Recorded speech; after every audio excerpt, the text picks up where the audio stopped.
Tym razem zaprezentujemy Wam kolejne warte odwiedzenia miejsce w województwie świętokrzyskim. Będziemy zwiedzać ruiny zamku Krzysztopór w miejscowości Ujas. Są to ruiny powstałej w latach 1621-1644 rezydencji pałacowej otoczonej fortyfikacjami bastionowymi, znajdującej się wśród świętokrzyskich wzgórz i pól uprawnych. Zamek Krzysztopór najlepiej prezentuje się z lotu ptaka. Początkowo zamek nosił nazwę Krzysztopór. Była ona połączeniem fragmentu imienia i herbu fundatora tej budowli, czyli wojewody sandomierskiego Krzysztofa Ossolińskiego herbu Topór. Kolejna używana do dziś nazwa to Krzysztopór, będąca połączeniem dwóch słów, to jest krzyż i topór. Oba te symbole, jak widać, są umieszczone na bramie wjazdowej do pałacu. Krzyż był symbolem wiary wojewody, zaś topór, jak już wspomniałam, herbem ossolińskim. Widniała tam również nieistniejąca już dziś inskrypcja brzmiąca: krzyż obrona, krzyż podpora, dziadki naszego topora. Zamek to budowla w stylu Palazzo in Fortezza. Mianem tym określano specyficzny rodzaj pałacu, posiadający cechy obronne. Idea tego typu budowli narodziła się w okresie renesansu we Włoszech, stąd włoska nazwa, i rozpowszechniła się w Europie. U nas rozkwit tego typu budownictwa przypada na przełom XVI i XVII wieku. Najbardziej znane budowle Palazzo in Fortezza to m.in. zamek w Baranowie Sandomierskim, a zobaczyć go możecie w innych naszych filmach, link podaję u góry, czy zamek w Łańcucie, czy w Wiśniczu. Wiele tego typu budowli znajduje się też na terenie Ukrainy. Według tej idei fortyfikowane były też klasztory i kościoły. Jako przykład można wskazać klasztor na Jasnej Górze.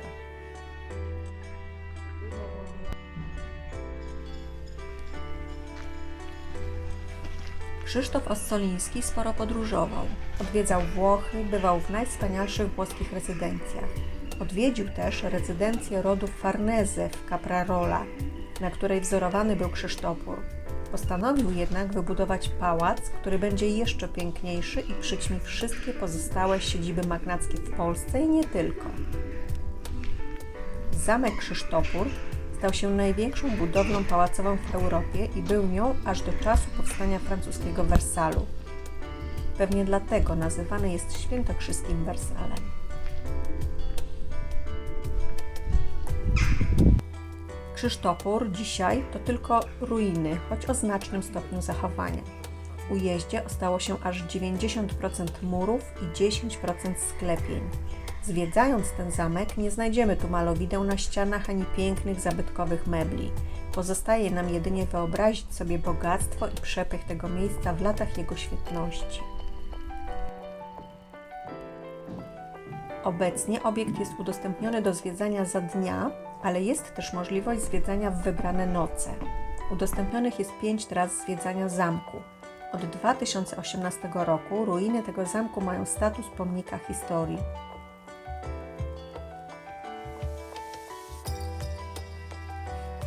Zamek Krzysztopór wzniesiono na planie pięcioboku z bastionami na narożach. Głównymi budowcami były kamień i cegła. Twierdza ta miała 70 000 m2, a ogrody liczyły ponad 1,5 hektara. Do wzniesienia budowli zużyto 11 000 ton piaskowca kwarcytowego, 300 m3 piaskowca kunowskiego, 30 000 dachówek, 200 000 cegieł, 500 ton wapna palonego oraz 5000 m3 piasku. Pojawiły się też marmury, alabastry i egzotyczne drewno. Uwaga na głowę.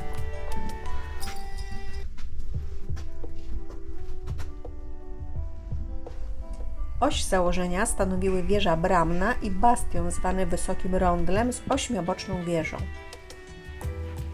Pałac miał 3 piętra. Zbudowano go na planie prostokąta z eliptycznym wewnętrznym dziedzińcem.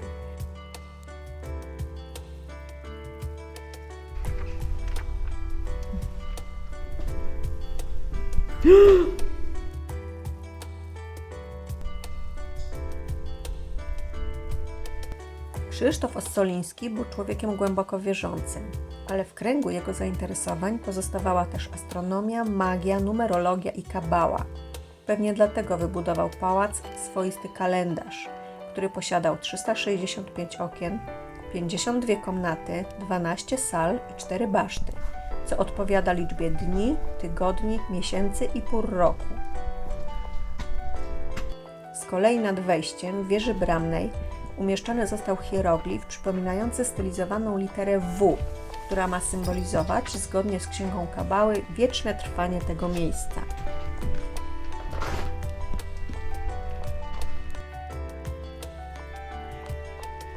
Krzysztof Ossoliński długo nie cieszył się swoją nową siedzibą, bo zmarł rok po ukończeniu budowy, czyli w 1645 roku.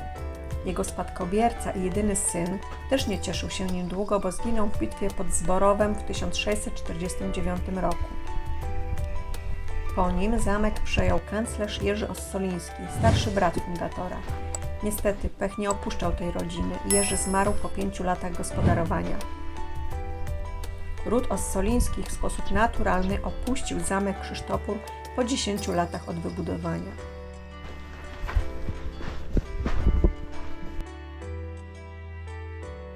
W kolejnych latach zamek przechodził z rąk do rąk. Jego właścicielami były inne bogate rody magnackie Rzeczpospolitej: Kalinowscy, Wiśniowieccy, Mosztynowie, Pacowie, Sołtysowie oraz ród Orsettich. W okresie potopu szwedzkiego Krzysztopór stał się kwaterą wojsk szwedzkich. Szwedzi na zamek weszli nie oddając żadnego strzału, zdobyli go podstępem i wywieźli wszystkie drogocenne rzeczy. Murów zamku jednak nie zniszczyli. Do ostatecznej ruiny zamku przyczyniły się wojska rosyjskie, które napadły na stacjonujących w nim w 1770 roku konfederatów barskich.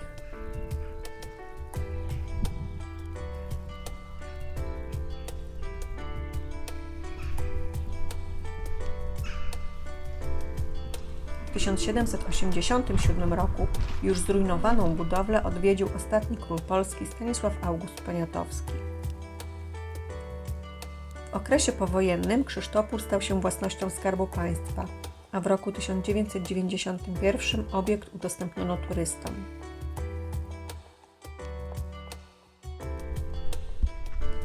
Jedna z legend mówi, że zamek Krzysztopór był połączony podziemnym tunelem z Ossolinem, którego właścicielem był brat Krzysztofa Ossolińskiego, Jerzy. Trasa powstała, by móc się ewakuować konno na wypadek wojny. Miała być wysypana cukrem imitującym śnieg, aby łatwo się było przemieszczać saniami. Inna z legend mówi, że sala jadalna w wieży miała szklany strop, przez który widać było akwarium z egzotycznymi rybkami.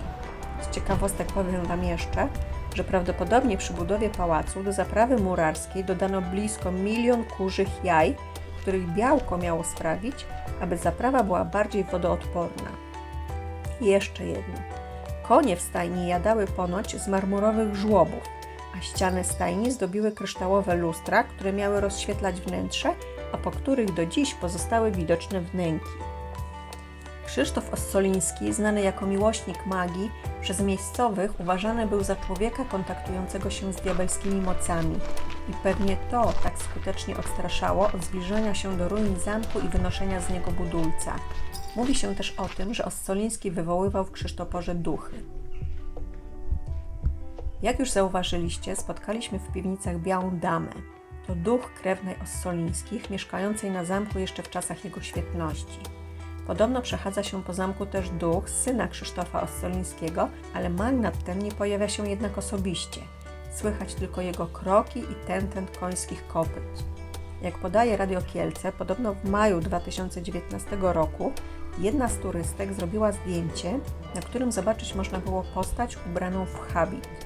Turystka jest pewna, że poza nią i osobami jej towarzyszącymi nikogo innego w tym miejscu nie było. Jest to więc prawdopodobnie duch Krzysztofa Ossolińskiego, który w takim właśnie habicie został pochowany w Krakowie.